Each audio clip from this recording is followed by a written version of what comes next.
Greetings and salutations, Focus Up family. Welcome to the August 2nd, 2025 installment of the Focus Up Show. We thank you for tuning in with us live every Saturday morning at 9 a.m. on YouTube and various other platforms, or catching up with us on replay.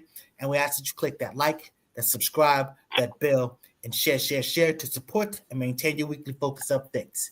I am Mr. Nice Guy. Nice as in the word Saint spelled backwards. And today, my co-hosts are, we got Brother Afro Agnostics, star of Afro Agnostics, and he will be participating in an objective deconstruction. In fact, we might have 4, if only 3, on objective deconstruction following the show. So no spin that back. We got Student X, star of Mutant Politics, and we got a juicy Mutant Politics in the pipeline. So we'll address that when it's time to address that. Infamous El Pooh, star of Spin That Back, and honestly the backbone of everything we do, one of our core producers. Salute to you, brother. What's going on with you, brother Afro Agnostic? Oh man, shoot, I got a letter from the government the other day. So they're trying to, deal with this job situation. They want to bring up old stuff from the 90s. So they got to deal with that situation. So I know how that be. I got a letter too, and they suckers and it's taxes. But what's going on with you, brother Student X? Hey, brother, just another day. Glad to be here with the brothers. Shout out to the rest of the team, that's not here, and of course the viewers. That's right. So we're missing quite a few soldiers today. First of all, we're missing First Lady J. Hopefully we'll get her back soon, and she's taking care of the business she needs to take care. The brothers Johnson, or should I say, Mr. Floyd X.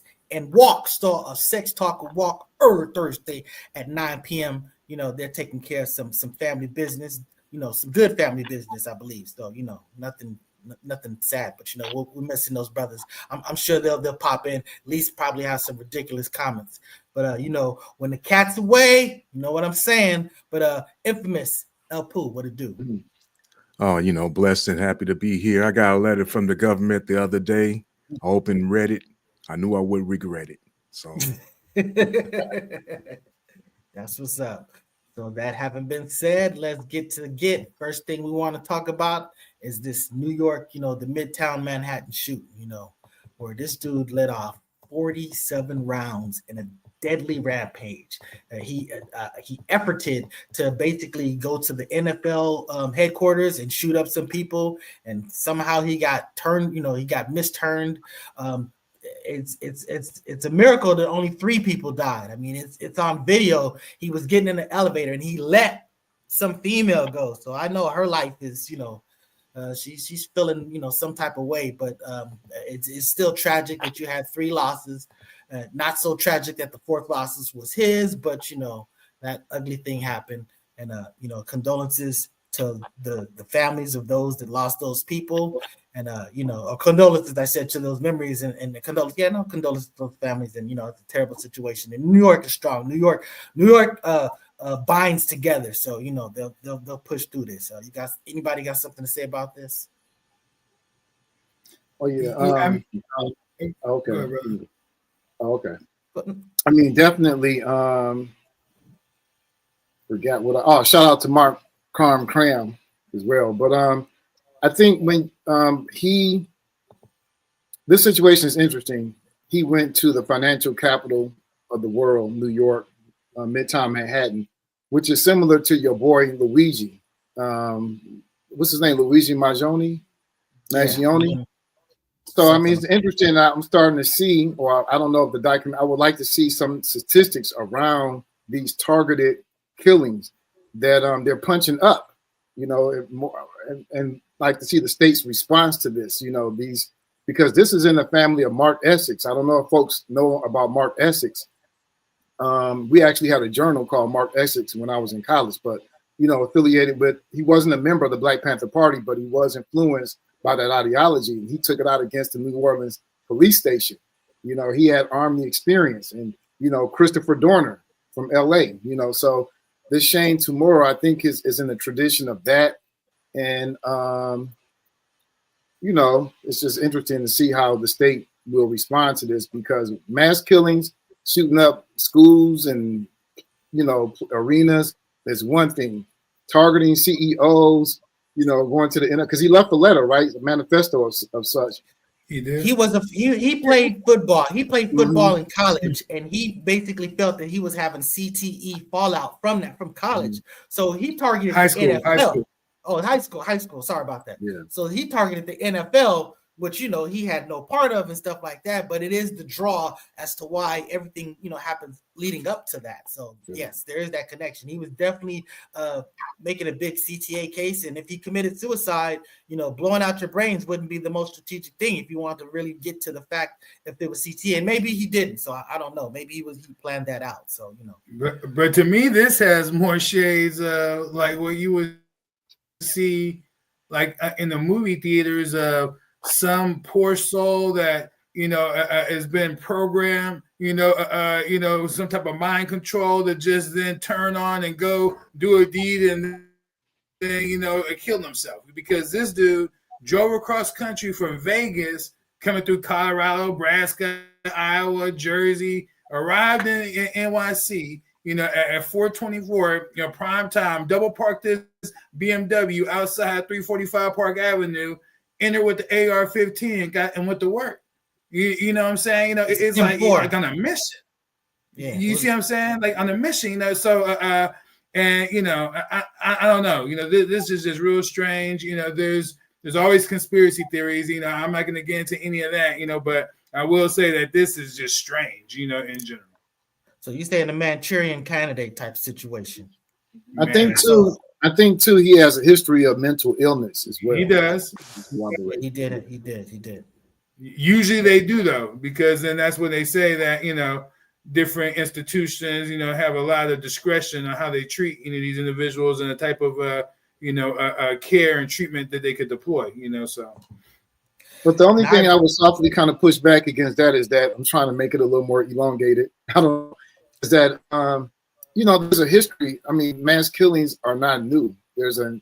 They've existed since the beginning of the United States.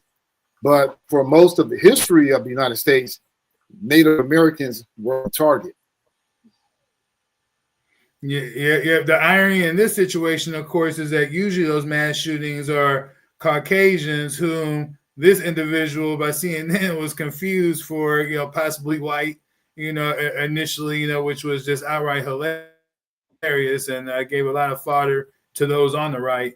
But yeah, again, just strange, but we'll maybe more facts will come out, maybe not, but that's all I have to say on it. Just on the right too, there was a question around ethnicity. What was his ethnicity? He wasn't black. He was Pacific Islander, or anyone have? That's what he looked like. But in defense of the lady from CNN, she was basically reading the report. She said they were saying such and such, possibly white. That wasn't an issue of like, hey, we're doing this. We're basically, this is what the police or whatever were telling us. So we're just relaying that information. But, it was very salacious and juicy on the right. And they definitely went after. You got something to say about this infamous El Poo?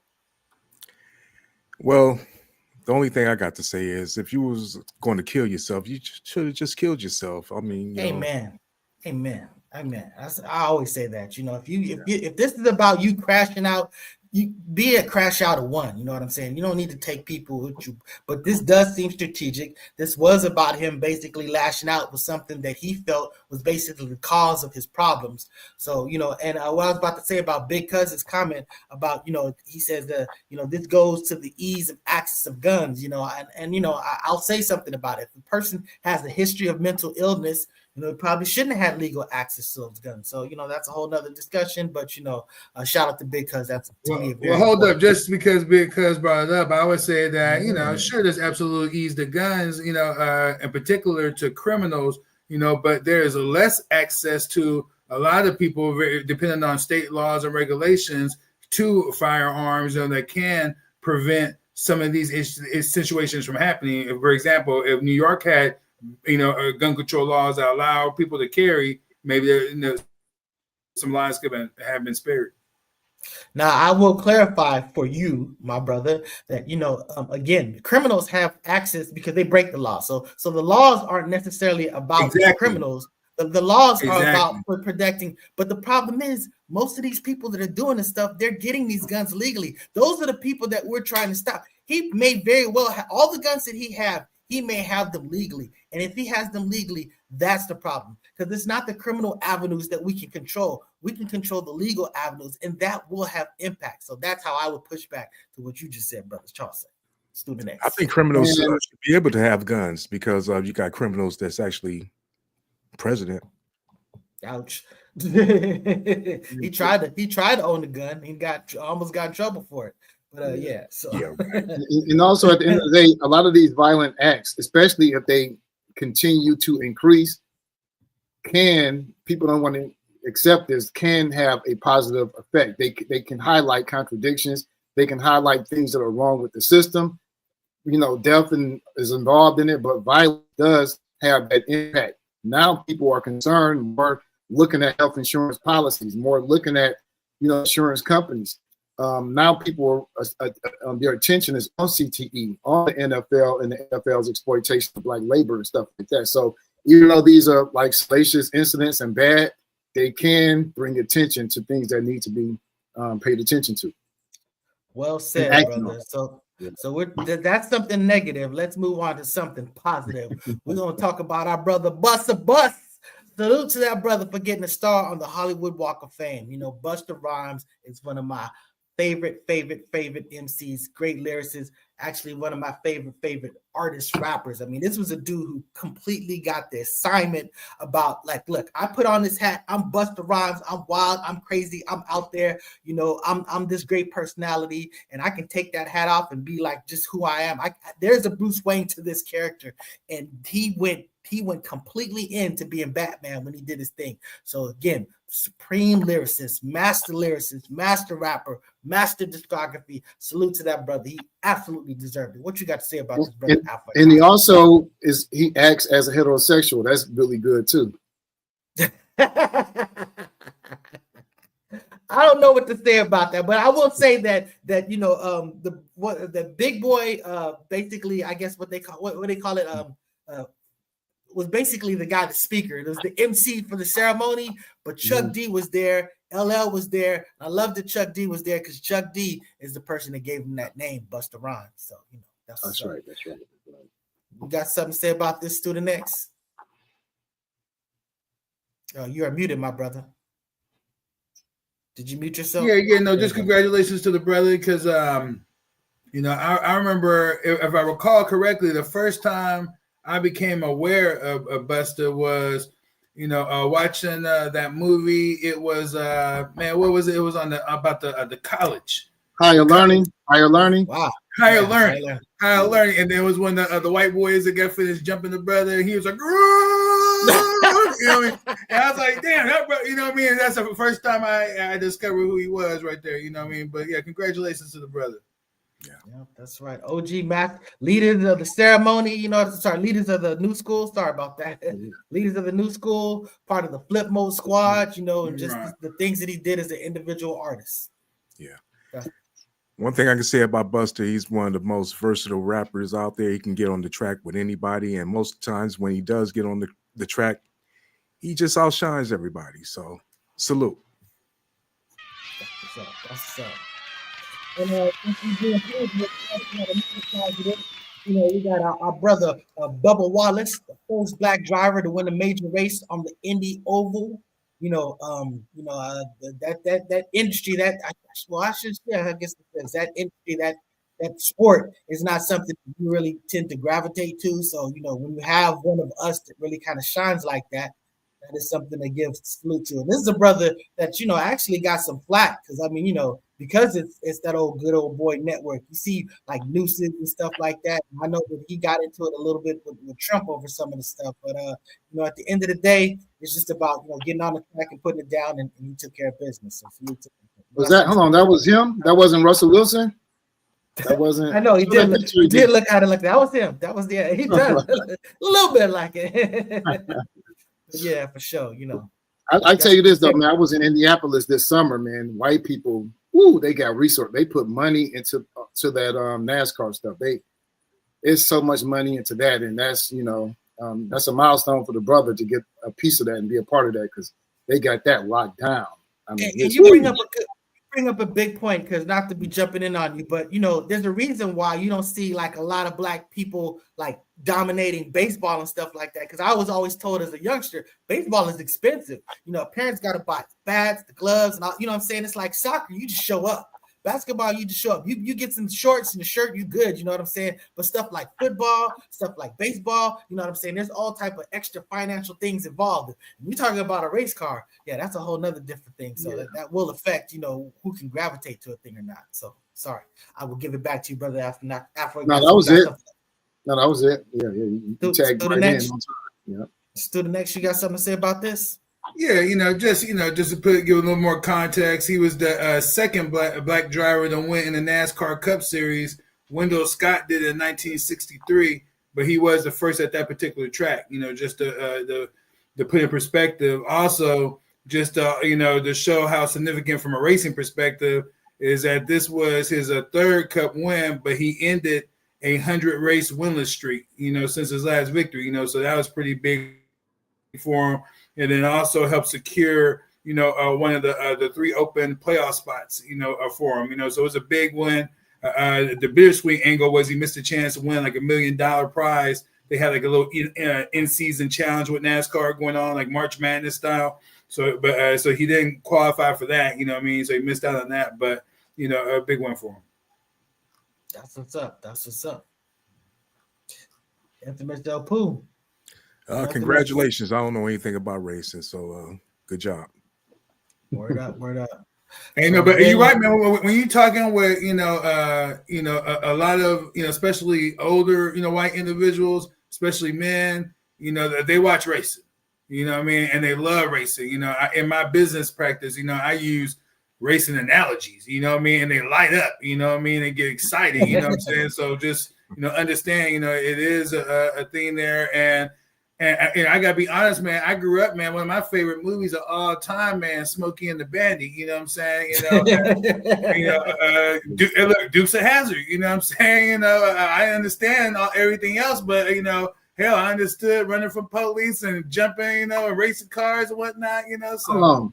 But there was a student next, I think I forget the comedian, the white. There was another funny one too that was similar to that. It's about like Cannonball Run. I think Cannonball Run. Yeah, exactly. That was cool too, for sure. Yeah. Hey, my brother was a race car driver.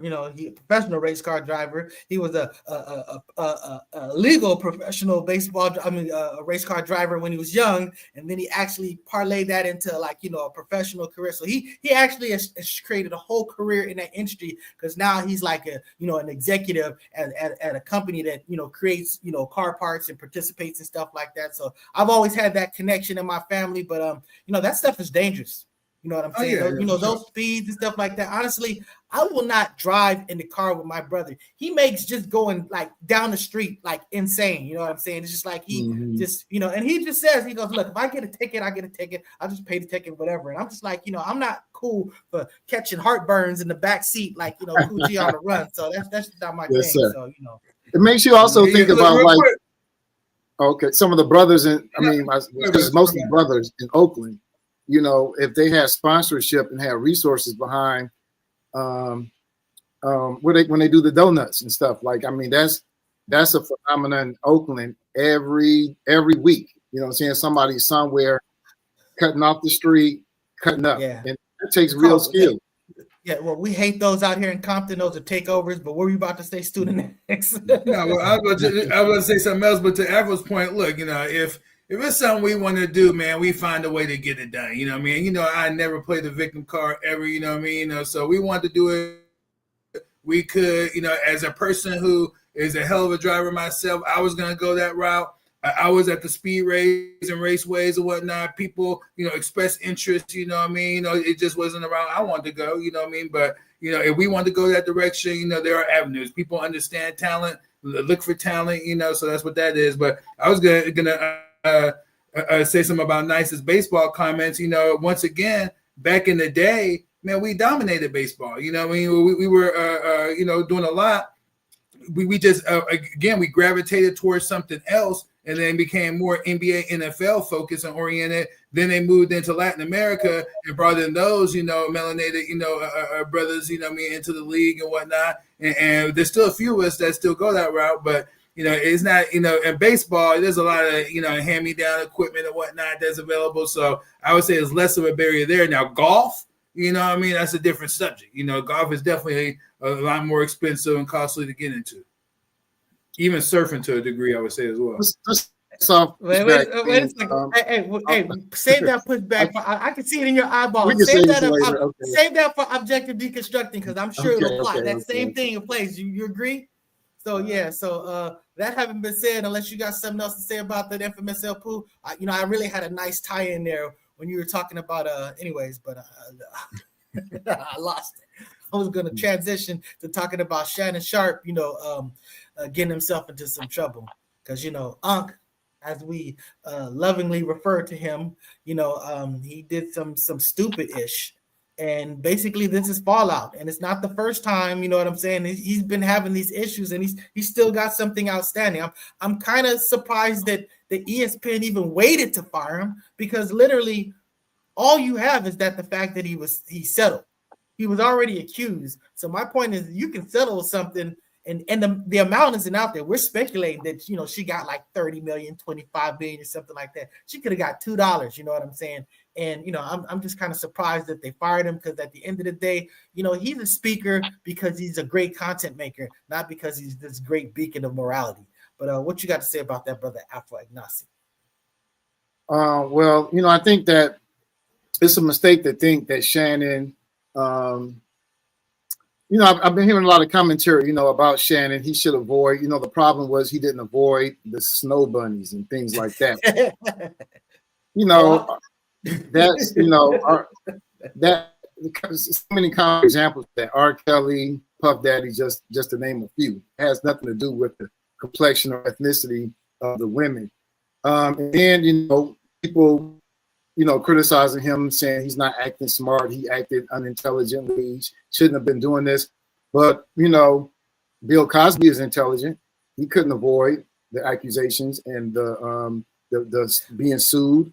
Elijah Muhammad was smart. He didn't avoid it.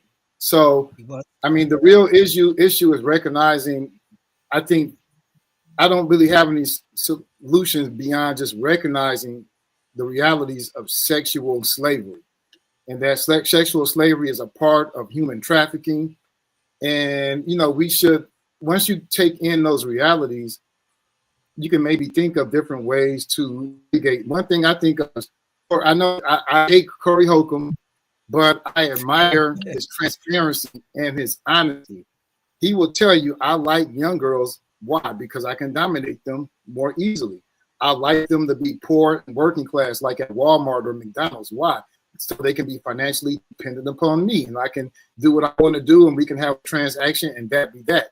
I think, we should consider, the whole purpose of making prostitution illegal was to make girls and women safe. But does it really at this point? And also a lot of the freak shaming, a lot of the fetish shaming, that plays into it. If you make these things legal, I think you can save yourself the, having these cases come up, because this is, 8 to 9 celebrities are getting busted for sexual accusation per month. Student X, what you got to say about that? I see you taking notes. So Afro had we believe that this phenomenon is due to the patriarchy. You know what I mean? Patriarchy. Absolutely. And that's what's going on here. But this phenomenon in terms of the increase of these sort of things is just ultimately altogether due to the culture. And what do I mean the culture? First of all, the culture we have today, man, it's filled with, I'm not gonna the name call, but there's a lot of sexual, games and whatnot, that people is not like, missionary. We're talking about, people have role play things they got going on the whole 9 yards. So in this situation, man, absolutely not. Shannon Sharpe was not, this wasn't a sexual slave. This was a willing participant, someone that was all game for what Shannon had to bring to the table. The problem that occurred was ultimately that Shannon made some big mistakes. The first one of when you deal with women, you got to deal with them wisely because, if there's a thin line between love and hate, if you deal with them wrongly, you could bring about, some repercussions, because in this day and age, just simple allegations, going back to the culture, allegations alone is enough to put a man, a career in jeopardy, have a man lose money just on the allegation with no facts, no truth behind it at all, and then the other mistake that Shannon made in this situation was, fellas, especially for someone that was a high profile person like she was on Instagram, she was already making, they say 6 figures monthly income on OnlyFans already. So she's already, she gets her money in a certain type of way, so that's fine. But then make sure that you have legal documents drawn up defining the nature of the relationship, what's going to go down. You got to protect yourself, And it's ridiculous that he didn't do that. The settlement was fair and wise for him because, not only did that $20+ million buy him, not additional in terms of a greater, settlement, that could come about later. It still left potentially some projects on the table that he could benefit from and get money from. So he should show a net gain by selling this. And then more importantly, anything, I'm sure there was some, devious acts, if you will, that were taking place that he did not want to get out there, that would, mess up his persona. Okay, I see you taking notes. I see you taking notes. Agnostics.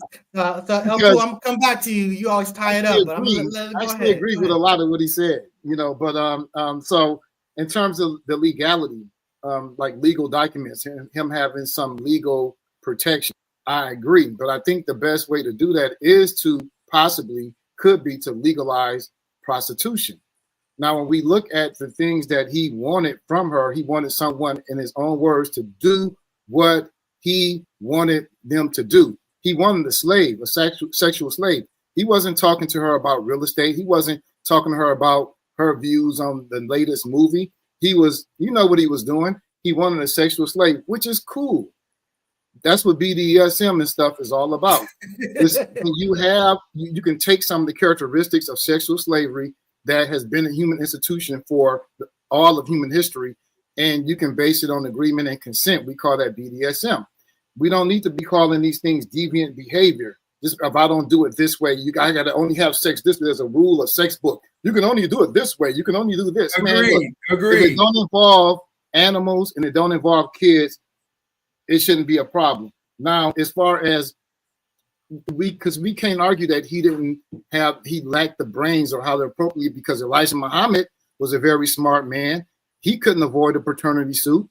He couldn't avoid a situation that caused divisiveness in the nation, that was a financial loss to him, that he lost property in the nation over his illegitimate children. So it's not about the intelligence of the man here. It's a deeper issue involved. And you said culture, yeah, patriarchal culture, because in patriarchal culture, sex slavery is the norm. So, before you do that, I gotta represent for Mr. Floyd X, who wasn't here, for Afro Agnostics, who keep, bringing the Honorable Elijah Muhammad up. Let me fix the screen, you know what I'm saying? But go ahead. You good, brother? Go ahead. Yeah. Well, that's what I was gonna address, because it didn't. The Most Honorable Elijah Muhammad didn't lose property due to illegitimate children. He actually lost property that the property the nation held from his original family, because the original family was being run at that time. The nation was run, even though the Most Honorable Elijah Muhammad had put the minister in charge, Minister Farrakhan in charge, openly when the family, Worth Dean, was like, people were looking more at him. The minister, instead of just avoiding to have a conflict in the nation and division, he just let Worth Dean assume control. And then Worth Dean decided to say that, hey, This wasn't a religious movement. This was a political movement, which then changed the status of the Nation of Islam, which now made everything, no longer. I think you're talking about tax purposes, and that's what got the property seized from the Nation of Islam. That designation, that no, that's two different things. Yeah, I think y'all getting a whole way away from the whole, discussion here. Yeah, let's put a pin in that, because we can address some of that. We're gonna talk about when we talk about the honorable minister in objective deconstruction. Good job, infamous Y'all doing a little Elpo. too much with that. Look, the bottom line is, let me say this: the bottom line is, you got Shannon Sharpe mess with these little young white girls. What is he telling them? I love you. You love me. Don't you want this big black D? Come on, man. Okay, so that having been said, that was one brother getting himself in trouble. We got another brother that got himself in trouble. Brother Gilbert Arenas, he was leasing his house out, to some super criminal type folks that had like this gambling thing going on, and not just any criminals. Yeah, exactly. You speak on it. Go ahead, speak on it, Student X. Yeah. Well, no. I was just saying, definitely not any type of criminals, because those that were involved were some sort of Israeli like crime syndicate type of figure. His name was Gershman. I can't say his first name, Yevgeny. But this dude right here, not only did he organize all the poker games, but he was bringing in the girls and the women who were, working, and having to give part of their tips, to the peoples and whatnot. It seemed like Gilbert, man, a fool, man. We've been telling people, man, there's certain people that you should avoid. At the end of the day, and he got in with some criminals, what I'm saying, and they used his ass, and now, he probably gonna go to jail, what I mean? So, good luck on everything. He was doing pretty well on the internet too, with his YouTube channel. But yeah, good luck on everything, because these guys, even Israel, don't like him. What I'm saying? That they looking for him. So good luck. Alpha Ignatius, you got something to say about this? Oh yeah, man. The prostitution, gambling, drug consumption, they all just kind of go together. You almost can't have one without the other. I think this monster individual from Israel, I think he was a part of their arrest too. Gilbert is just the most known name, and I think he was just really hosting. He was just the location for sure. The location. Hosting, and we've all done this. We know people in our hosting, family that's very important that you said hosting. He knew who was involved, and he knew what was going down. So go ahead. I'm sorry. Yeah, because he was getting a cut. He was getting the rake, and the women were obviously, they said give him massages and give him massages, and what was the other word they used? It was happy companionship, offering companionship to the. That's what it is. Wait, hold up. They serve drinks too. Yeah, serving drinks. So we know what that, it's a major thing. These are all things that our family members do on a small scale. But when you do it on that scale, you got to have, you got to have things in place. And, if you go do wrong, attempt to even do it in the right way. So I don't know what his defense is in this case, but man, hey, you nailed it. You nailed it. Both of y'all nailed it, because the real problem is the rake. You go and research that. That's the thing that's going to be very hard for him to get around. You got something to say about this, infamous Elpo? Yeah, he should have named his house Mar-a-Lago West. Yeah, that's a good one. Exactly. And we're gonna talk about, if we're gonna talk about these brothers getting in trouble and getting arrested, we got to talk about the sister that got herself arrested. You know what I'm saying? So Sha'Carri Richardson, beautiful, young, talented, amazing black sister. She wilded out. She crashed out on her dude at the airport, and and he's like, he's not cooperating. He says, I'm not pressing no charges. I'm not going to cooperate. I'm not going to tell you nothing. But the bottom line is the activity was observed, and they arrested her. And I would like to say that, look, if it was a man that did what she did, he would be canceled, and that would be that. But for some reason, a female can crash out on a man, and it's just kind of like whatever. And I would say that we need to at least discourage this. I'm not trying to cancel that sister. I'm just saying that, it's not okay for a woman to put her hands on a man. So, You know, what you got to say about Afro agnostic? You look like you got. No, I don't have. I mean, you know, I mean, domestic abuse is domestic abuse. It goes both ways. But I'm not gonna lie. I'm just the patriarchy in me. I do raise my eyebrow for a brother who presses charges on that. I've been a victim of it myself. I ain't pressed no charges on that shit. But you know, you hear that student next, he admits, you know, we'll say it, you know. If he's done, you know, I'll proceed. You know what I mean? So let me tell you, there's you know, we have this thing in the hood, you know, that they call, you know, the street rules, street law, you know what I mean? You know, the ghetto code, and there's black code. I mean, all type of, you know, different names for the situation. But look, you know, in a situation like that, you know, probably this situation, brother, you know, did the right thing, you know, but there are some times, you know, and maybe he didn't do the right thing, that you want to have these things documented, you know, because, you know, when it comes now to a court, you know, and your life is on the line, your money, your career, you might wish that you did have that documented, you know. So, you know, he might want to rethink that, you know, and it's not being a punk, it's not being a sucker, it's about protecting yourself. You know, I remember a brother came, man, this dude tried to carjack me, and he really tried to rob me, you know, at my house, you know what I mean? 250? Bro, he tried to he was bigger, you know what I mean? But man, look, you know, I'll spare you some of the details. He went on the run. You know what I mean? And then I was looking for him and whatnot. You know, we never did catch up. But look, the bottom line is that in the process, I ended up hitting his truck with my truck. You know, and so I end up, you know, not being a punk and snitching, but I did file an insurance, you know, a claim for a hit and run. You know, I hit him, he ran. But the point was that none of this would have happened had he not pulled the gun out. I had to document it. I had to document it. And then my truck was fixed a week later, you know what I'm saying? Pristine, you know what I mean? In the meantime, then it did give me a little bit more extra, you know, information, you know, to the authorities trying to locate the brother, you know what I mean? You know, so it's just the way you do things, and you have to do things to protect yourself. So that's all I wanted to say. But sister was tripping, you know what I mean? And you know, she needed to do better. But, you know, there's only one thing worse than the patriarchy, brother. And that's the sisterhood, brother. Let me tell you. Oh man, oh no. Hey, First Lady Jay, come on in and say, we're gonna put a pin in that. You got something. We'll do one more thing before we go to the commercial. System of oppression against sisters and solidarity.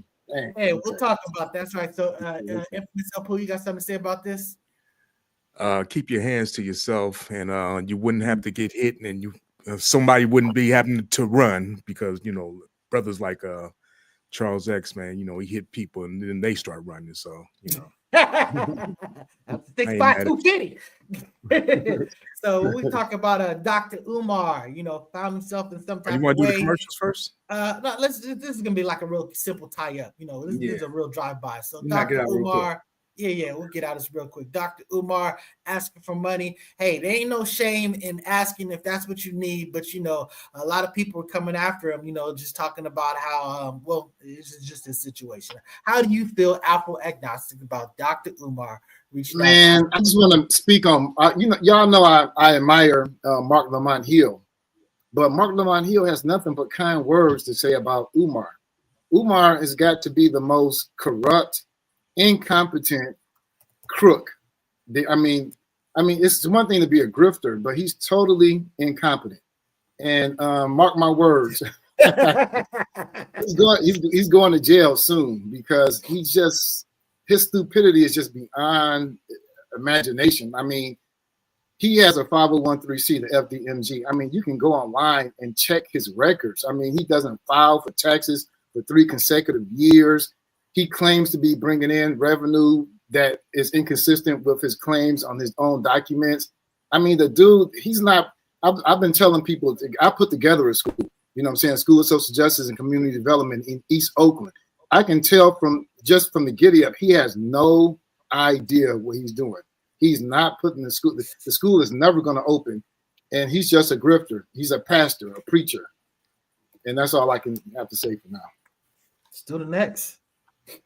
Yeah, so you know, with the Lamont Hill connection, you know, the last time I saw something like this, I gotta recall what it was, but in fact, it involved your boy Dr. Boyce Watkins and he was attached to some sort of a housing thing with another brother. They was doing some type of real estate thing or something like that going on, but essentially what it was that, one person that's more known says a lot of good things about the person and supports that person, usually because they're invested, together some type of way, or something to that degree. So maybe that's the connection. I don't know. But yeah, Dr. Umar, man, tripping, man. Prince of Pan-Africanism, man, super grifter. I've been saying it for the longest time. There's others out there too. There are others. But man, yeah, his days are getting shorter and shorter. Ouch. Infamous El Poo, you want to tie it up and take us to the commercial? Yeah, I learned about Dr. Umar about 15 years ago. I thought he was a good guy. He was talking about how, Black children are being treated not so well, in the school system and everything. And he had a solution for it, which was the school. And then he'd been talking about building this school for about 13 years. And nothing's come about. But you know what? Dr. Umar, he does. I call him Dr. Excuse More because, he keeps making excuses for these schools, for that school or whatever the case is. But he does have a message for us. I'm Dr. Umar. Hold on. You can't see it right here. I do not approve of this message. So that's what's up. Take us to the break, Prince my of brother. Panhandling. Panhandling. Commercials, y'all.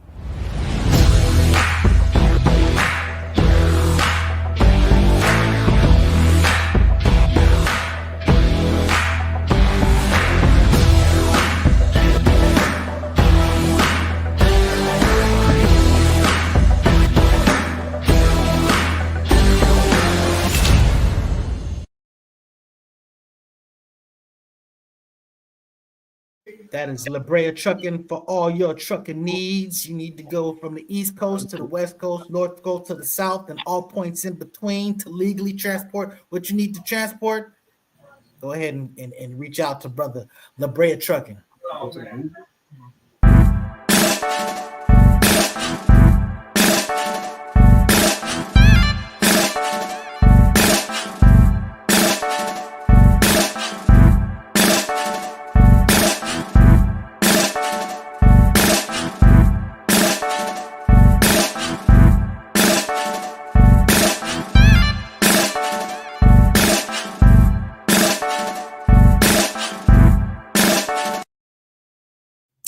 You take yourself to gobealive.com and get you some of that black honey. And if you want to get it in person, go to the Petty Vice in Venice or to the Afro City Marketplace at the Crenshaw Mall. Salute, Sister Nidra.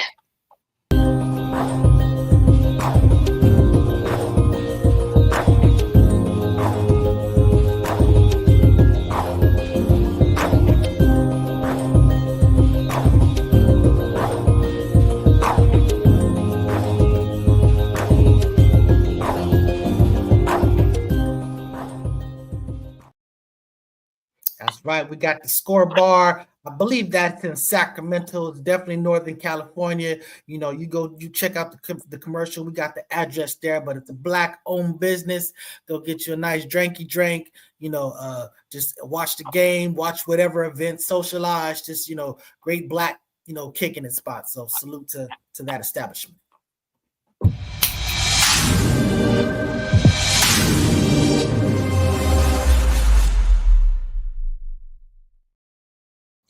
Sex Talk with Walk, supposed to be on every Thursday on the Focus Up Network. You can go onto the website and look at the videos right there on YouTube. That's the only place you're going to catch that.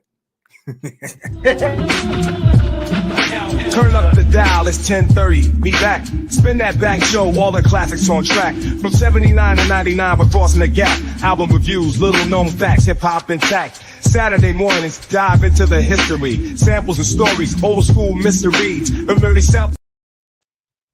Okay, yeah, this is the Spin That Back show, usually on every Saturday, 10:30. But today we're gonna have we got a change of plans today. We're gonna have the objective deconstruction, I think it's called. Y'all go ahead and correct me if I'm wrong there. You are correct, sir. And we're gonna talk about systems of oppression and we're going to be talking about divine inspiration. And the reason why is we were having a heated debate in the Focus Up chat, and we felt like this is something we should do live and on the video. So that's what we'll do. We're going to address some things that we never got around to. There's a lot of times we throw these topics together, and it's just the show is only so long. So that having been said, we probably should just get to the get. I'm impressed that we filled the time, but let's talk about what we need to talk about. So first things up, we don't have First Lady here. We don't have Mr. Floyd X. We're gonna talk about some little politics here. So we're gonna talk about Mr. Trump. Mr. Trump is kind of doing some things with Russia. I think I probably would like Student X. You want to set this up? What's going on? What's going on with Russia? Well, bro, what's going on for Russia is from the gate. Russia then said that, look, we can't have NATO up in our backyard. That's a red line. We're not playing, period.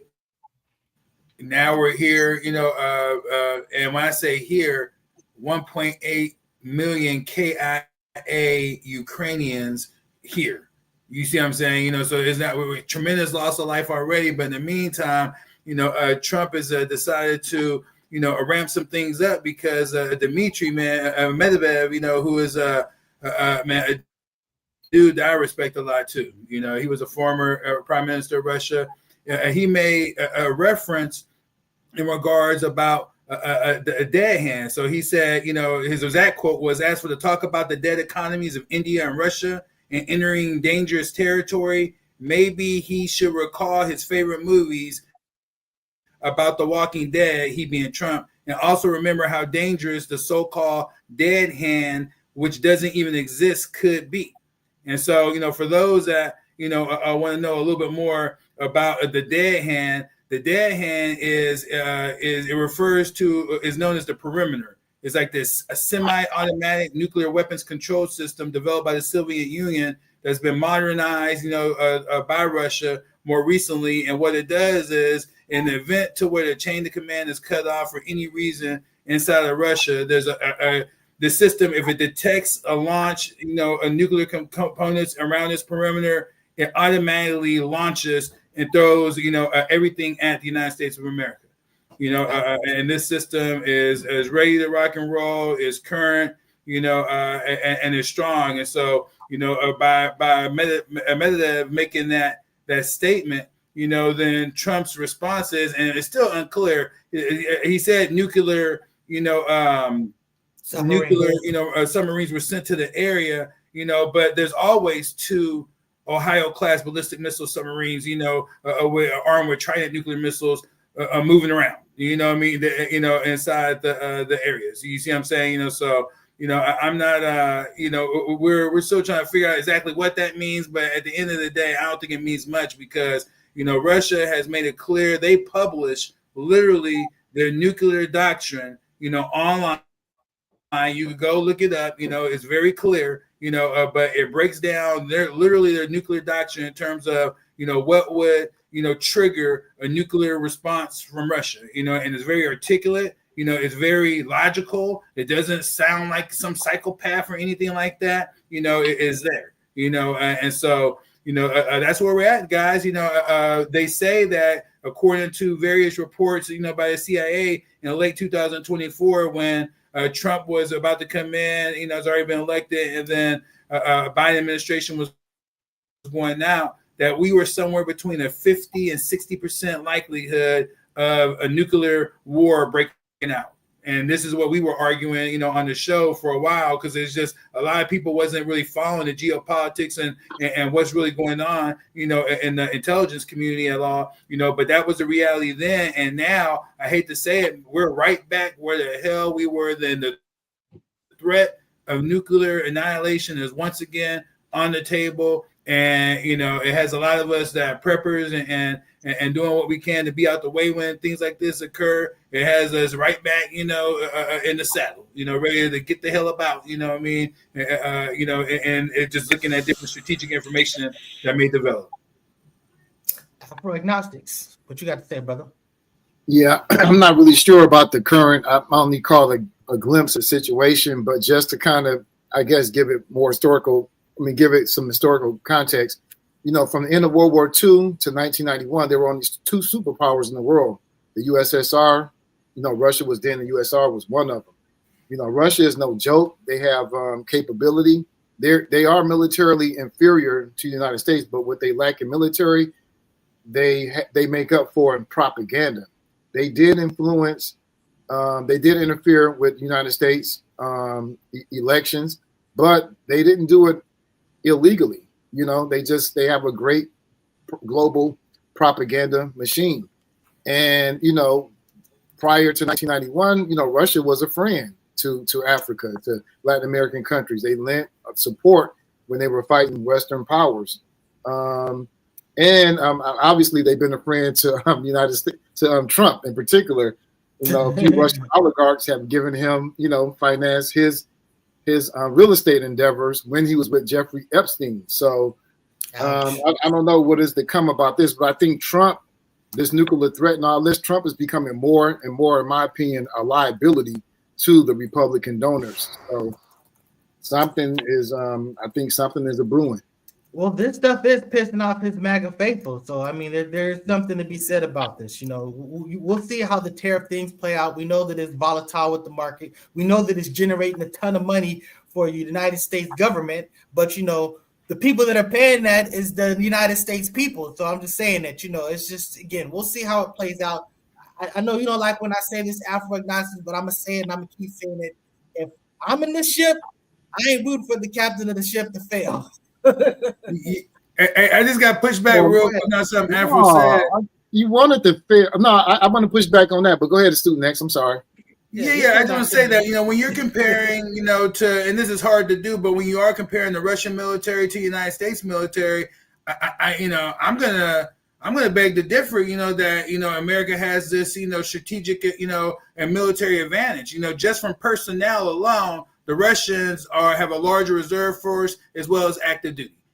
Just so from that alone. Now, in terms of budget, yes, the Pentagon and the United States spend a whole hell of a lot of money, but then what we're finding out is the reason why that's so is that these defense contractors who are not patriotic at all, they're capitalists, and their only focus about is making money and returning money to their shareholders. They don't give a damn about American citizens. They make somewhere between like 60%, profit, on the arsenals and the weapons and equipment that they sell to the U.S. government. And on top of that, they make it, a proprietary, meaning that they have to send in specialists to even work on that equipment. So it comes at a great cost to the American people. So even when you really start to compare things, oranges to oranges, apples to apples, the budgets, in terms of an equipment that's being created, Russia has something right now called a Reshnik, and then here in the American media, they're trying to downplay, this a weapon system,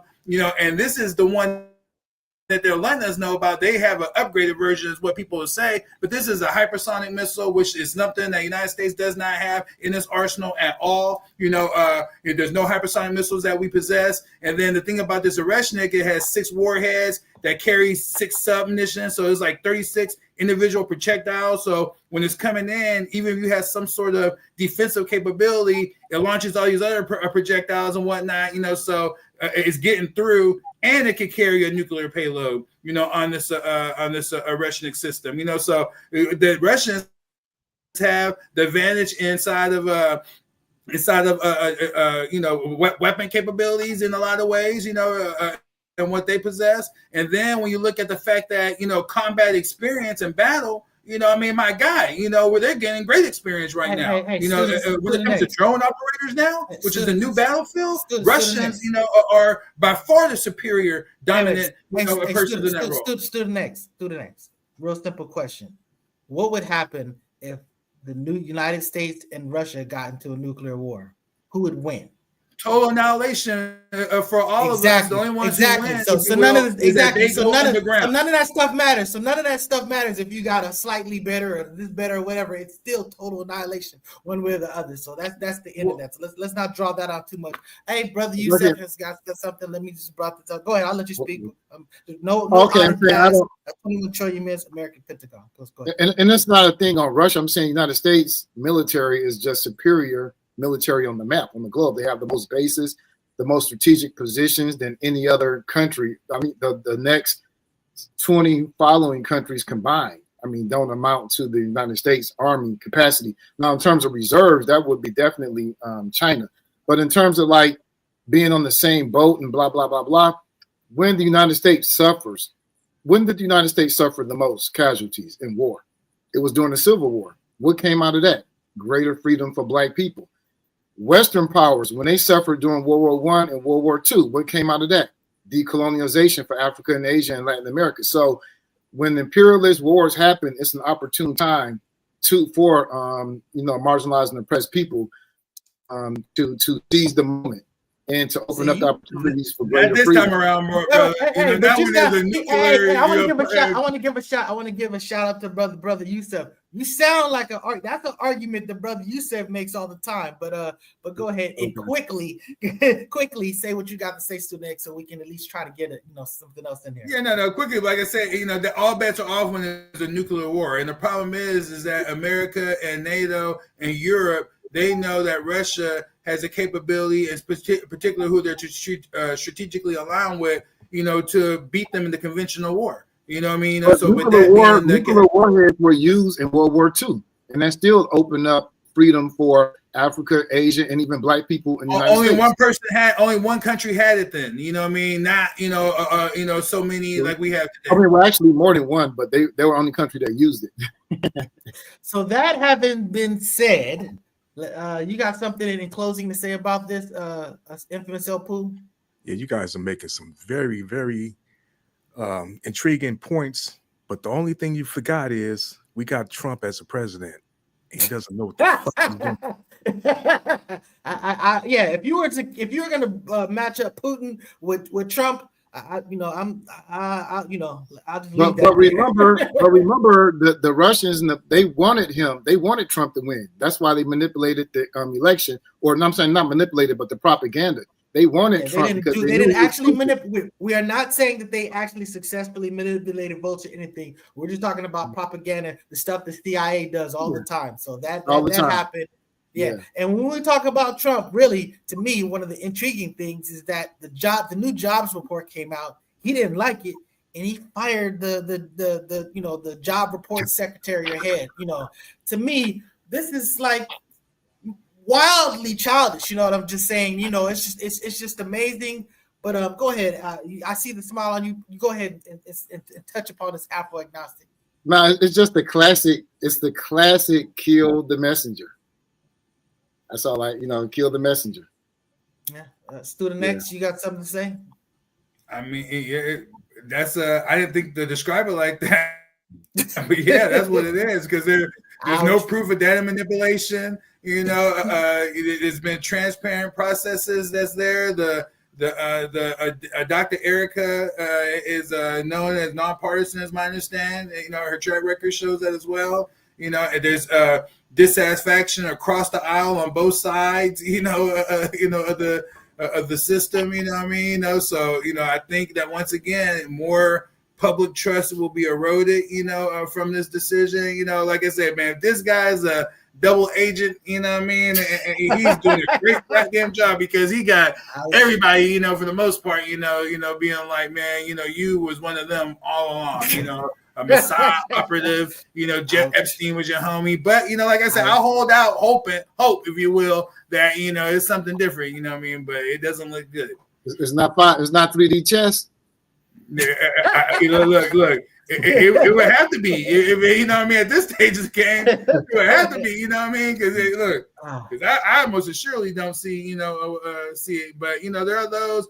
I mean, I could argue that there are some decisions and moves that he made for sure that still is not what any of his predecessors, would have done, and so, we'll see. He's not even a year in yet. He has 4 years, so, if you're gonna set the stage, let's give you a year, and then let's start seeing some of the chips fall or something, But hopefully we make it there. What you got to say about this infamous?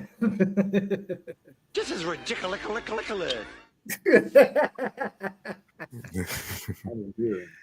These are ridiculous. Exactly. Yeah, ain't much else to say, Trump is stupid. And so based on that, what you got with the man, I just want to ask you this question. What do you think is the likelihood that Diddy and or Ghislaine Maxwell gets pardoned? I'm gonna start with you, Alpha Ignace. What would you set the percentage?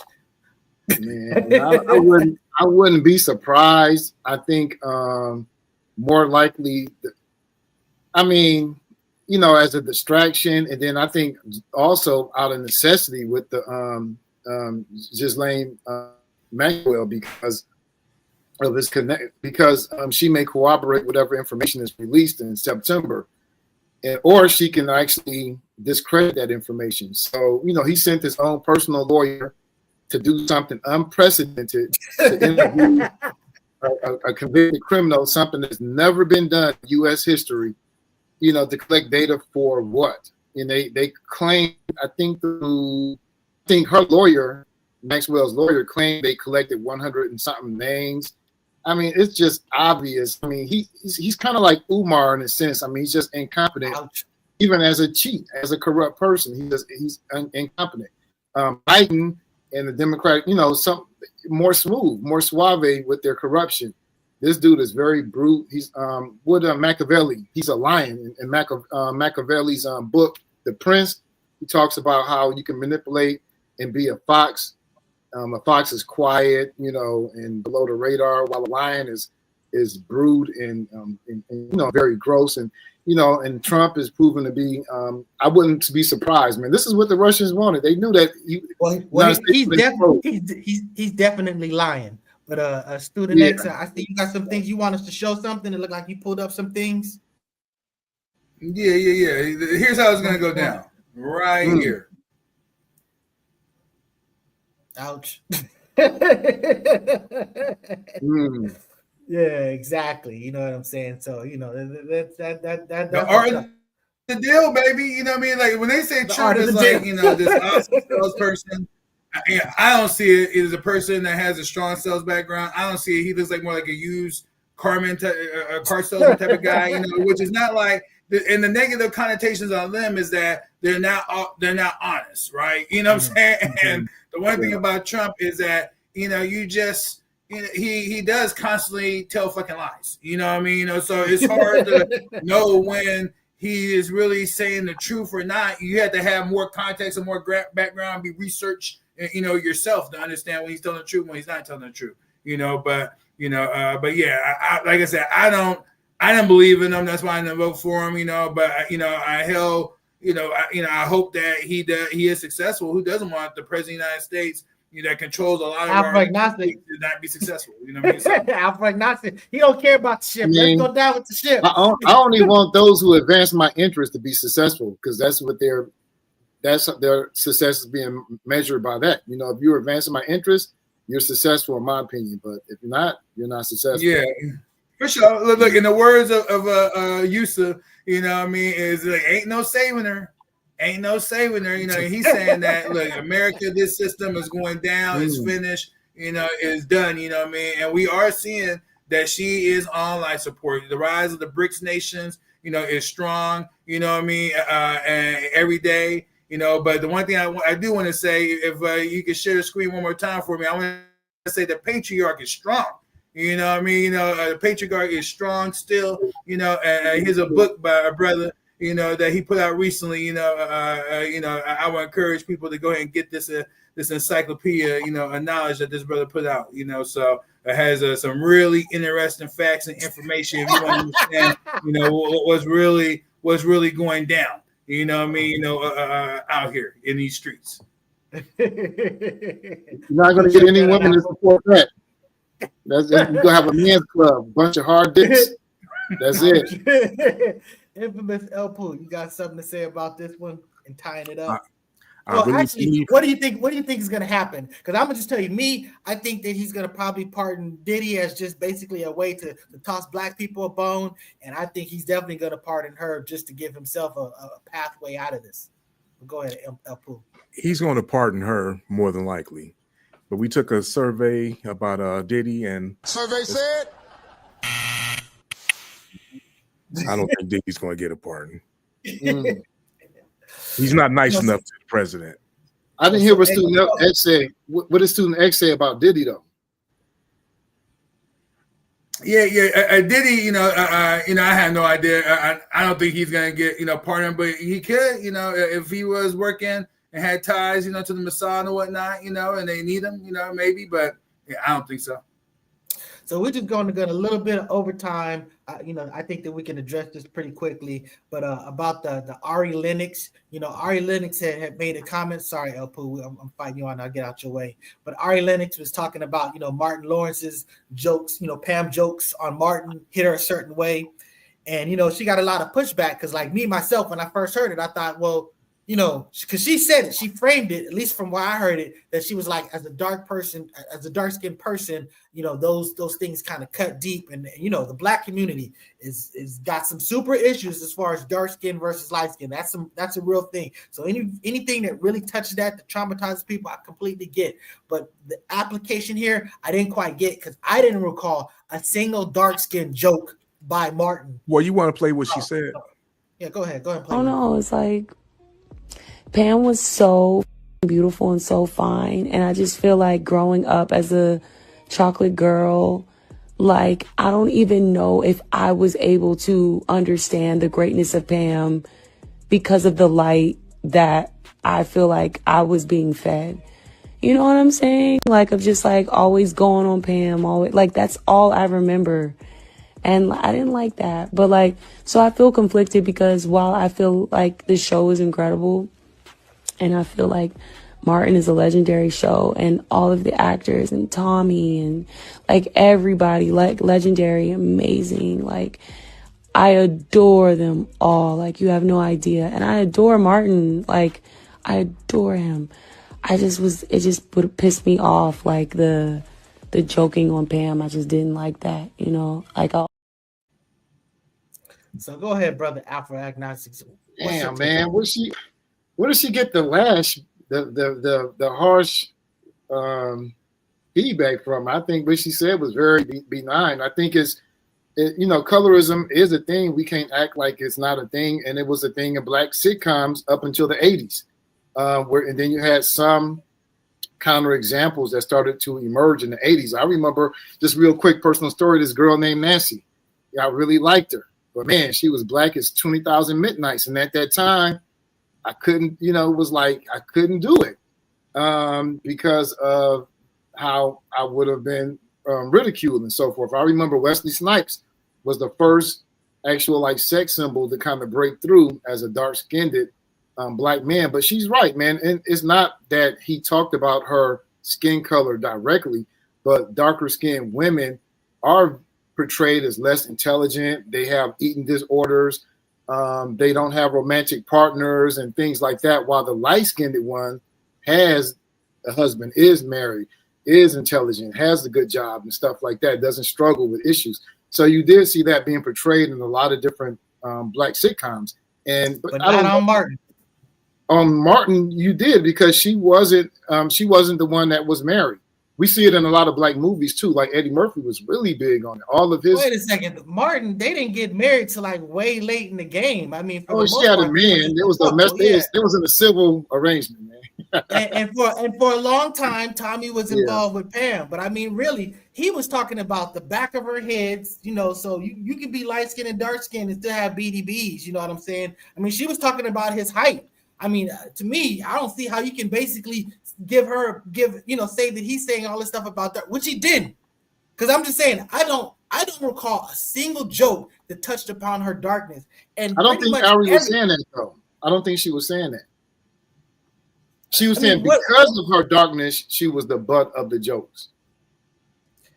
That's a stretch. I mean, because again, she was making jokes against Martin. My point is that you can't isolate what he was doing if you don't, acknowledge what she was doing. They were basically the antithesis. They were the antagonists. So that's why they were going back with each other. I mean, he's talking about his girl. He was always talking about Gina's big head and stuff like that. So I'm just saying that, pretty much the guys that I know, everybody thought that Pam was the prettier of the two. You know what I'm saying? So I'm just saying that her construing this from this example, you're right. There's so many examples of colorism as an issue in our society. You want to look up School Days. You know what I'm saying? This is an example where you can get there and talk about that. To me, pulling that out of Martin was just like, I mean, it's just no foundation as far as I see. What did you have any take on that, Student X?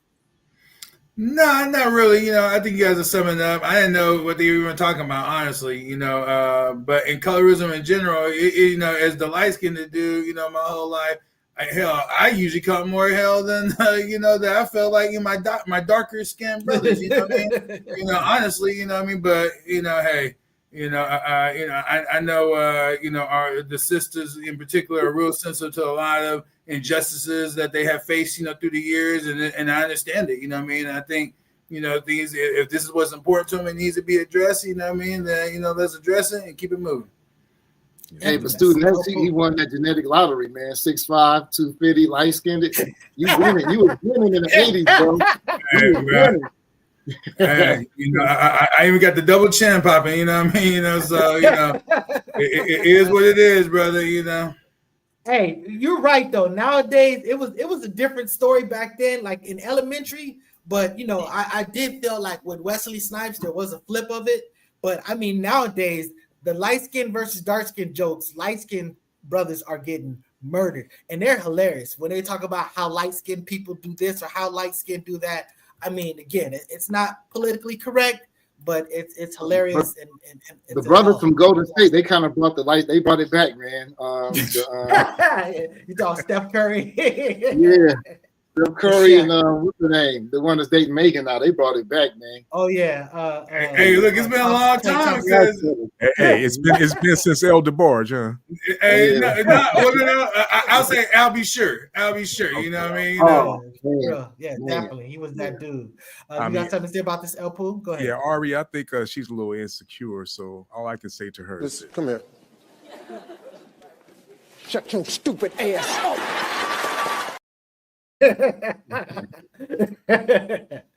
So yeah, we probably wasn't inflammatory though, man. I think she was just saying what she felt and how she was triggered.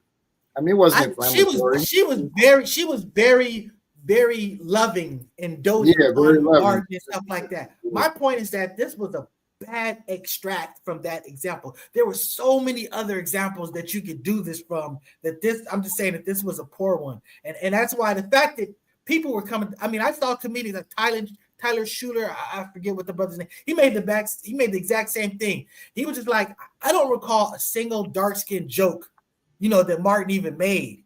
And we've seen shows that made dark-skinned jokes and stuff like that. So I'm just saying, you know, and me and my brother, shout out to my brother Ray. I mean, to this day, you know, I'm a responsible person. I'm a respectable person, but he's going to have nappy jokes about me, and I'm going to have dark-skinned jokes about him. And like I said, nothing's going to change about it. We're going to be old people making nappy and dark-skinned jokes, but it's going to be all love and fun. You know what I'm saying? Because we understand these are black traits, and we embrace those. But, you know, this is just some nigga talking shit. This is just some nigga talking shit. And everybody's caught up in all that shit. So, you know, so basically that's that. So you know what? I'll say this. If you want, we can just touch upon this black church thing. I don't know if you want to slide it over to objective deconstruction, because you know, there's you know, how you want to do. You want to tackle it now, or you want to talk about it? Because basically, just to give you a setup, Dr. Boyce Watkins, you know, made a comment. He says, you know, we got all these black mega churches, but why no black mega schools and no black mega banks? And I immediately thought, well, I know some black mega churches, but I don't know no black mega schools outside of, you know, of course, HBCUs.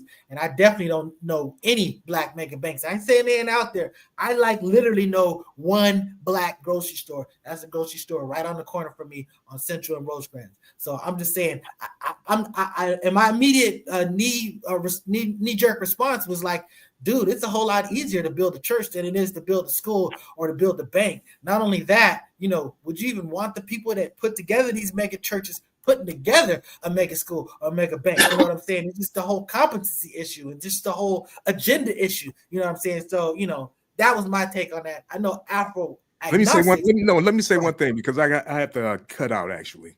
Sure, Only sure. seen one black grocery store, and that was in Detroit, actually. So I'm serious. I'm really serious about that. But I got to cut out here, brothers. I'll see y'all later. For sure. Peace out, brother. Infamous Peace. El Poo.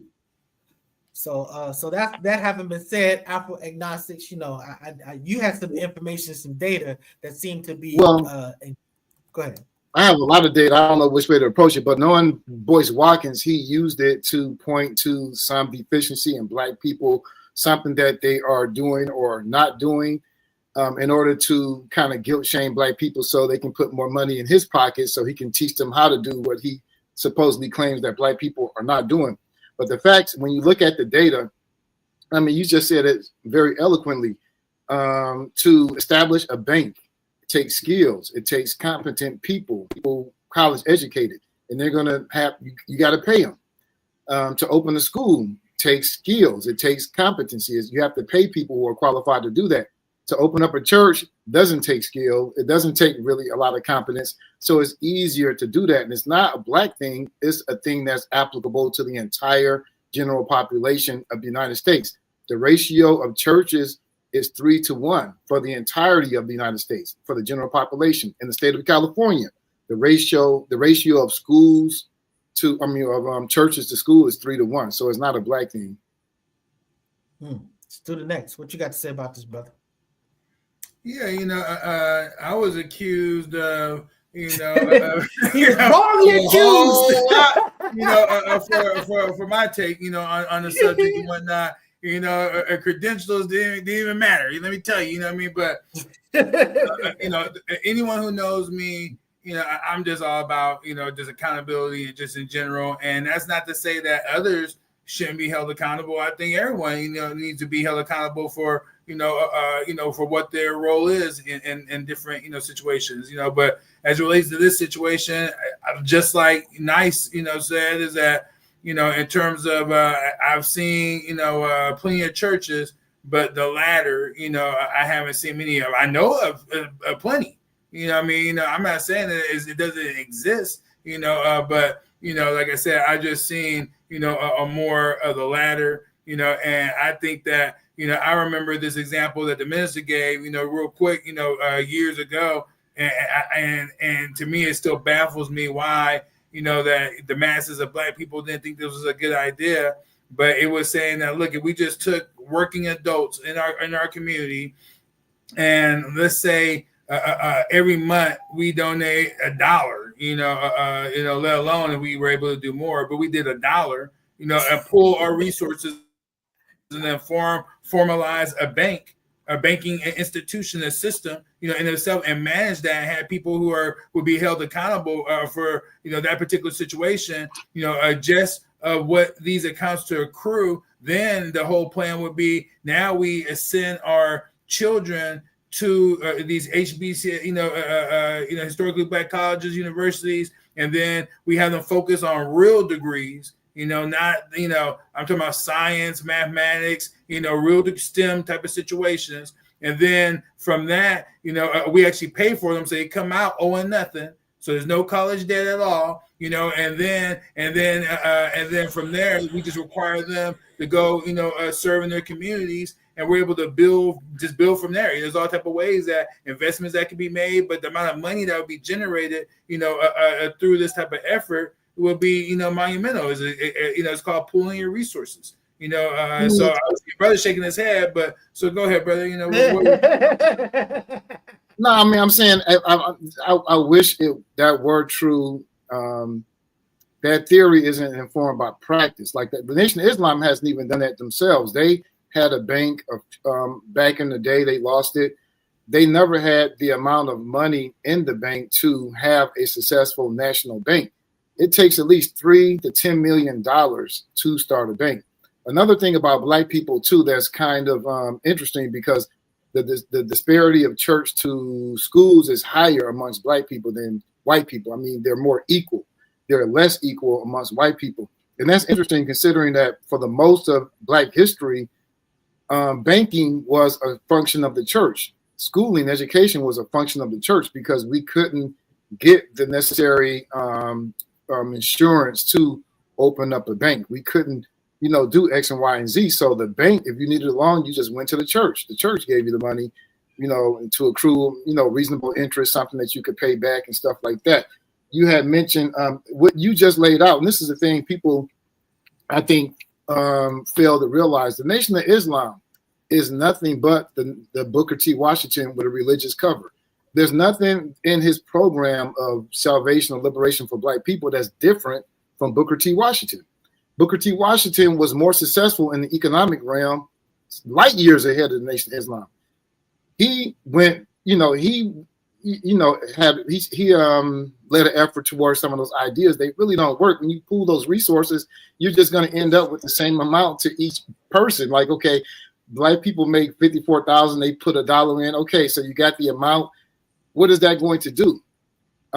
We got to divert resources from the government and from different institutions that's where the wealth and the resources are. We have to divert that to us so that we can build the foundation, because the way you're saying it is not like how anyone else has done it.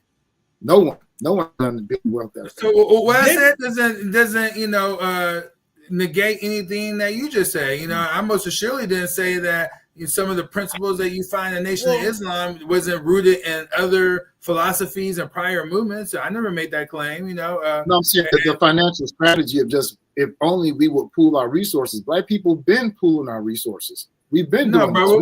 We not have done that. We haven't done it to that level. And then when we have is a community, we don't have the resources to. We've been able to build. One book you got to read, W. Du Bois.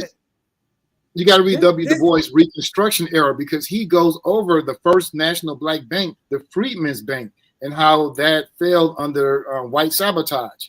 You got. Go ahead. This is actually a very good segue, I feel, to the systems of oppression. So we'll cover, So we'll cover that there, because this is true, and I will say that this is the key point that I heard from Alpha Ignacy. And I've heard this in many things where people don't understand. If you take 1,000 people and you put in $1, you still only have $1's worth for 1,000 people. It doesn't matter that you have that you put together $1,000. You know what I'm saying? It's $1,000 might help something else individually, but it won't. Basically, the value to each individual that put in will still remain the $1. That was like that was a situation where Joe Rogan. I mean, he was talking about they were like, man, if people just did this, we have such and such $1 billion. We'd be able to feed the world and feed whatever. And someone's like, I just did the math. You guys are completely wrong about that. And the problem that they couldn't escape is that, look, if you put in $1, it's still the value towards you is still $1.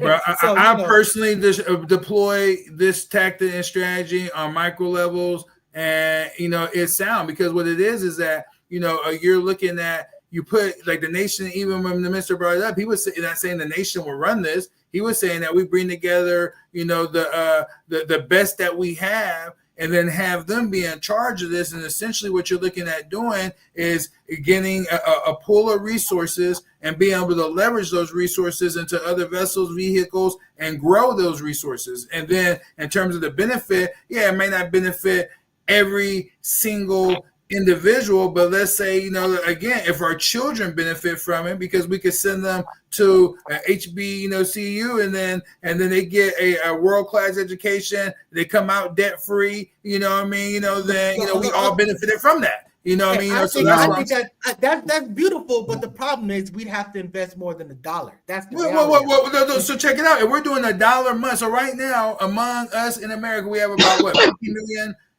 Black people. I'm not verbatim looking at the research, but let's say 50 million Black people here inside of America. If 20 million of them of us are working adults, they're gonna put all $1 to the same thing. They're gonna agree. You're gonna get them to agree to put in $1 into the exact same thing. Because this is basically gonna revisit our Brighton Beach discussion. Whereas I agree, you pull these resources, you pull these things. There's stuff that you can accomplish, but trying to get people to agree on something, that's a whole nother issue. But then according to Afro, we won't have this problem, because the unity among the Black people is at an all-time high, and it's always been present. I didn't say that that makes sense. In order to run a bank, in order to run a bank that would have any of type of structure, even if you took 1 billion from what I'm just saying, the bottom line is your representative. But we'll say this. This stuff fits kind of neatly into the I will say this just on the tail end, if I could. Like, I would suggest, if you believe in that theory, and I think we should work to do our own, independent thing. We should max it out as much as possible. I'm not against that, but I'm saying we shouldn't limit it to that. We should also use our institutions and resources to put pressure on the government to invest. To divert money into our things. And also to the audience out there, if you're interested in doing stuff like that, you should join the Negro Business League, or what they rechanged it to the National Business League. It's been around since 1895. It's Booker T's organization. They got 120,000 members still. They have business institutions all around the United States. People, the Tuskegee machine, the magnitude of Booker T. Washington, people just don't really know. He was such a big figure, but they still around. So don't invent the wheel. Just join that organization and be a part of that effort. Yeah, but the problem is that organization is promoting, going after the government before we do something for ourselves. Booker T was against civil agitation. Booker T was for self-help, pull yourself up, black businesses. That's Booker T's thing. Yeah. But what I'm saying. So I agree with that, the Booker T, but I'm saying that let's save it for the next thing. We got about a few minutes. I gotta set that up. So we're still here. Don't run away. And for y'all, in about we didn't give you too much of a break. So, but if you can come back in about 4 minutes, the rest of y'all, the audience. Okay. So you know what I'm saying? So exactly. So that's why I was trying to get you to stop so I can put the pivot and set everything up. So again, we're gonna close this out. Thank you for watching. Like, share, subscribe. We'll probably have a full roster back maybe next week. But we are us three. We're gonna come back and we're gonna do objective deconstructing in probably about 5-7 minutes, something like that. So stick around. And that's what's up. So thank you very much. Please.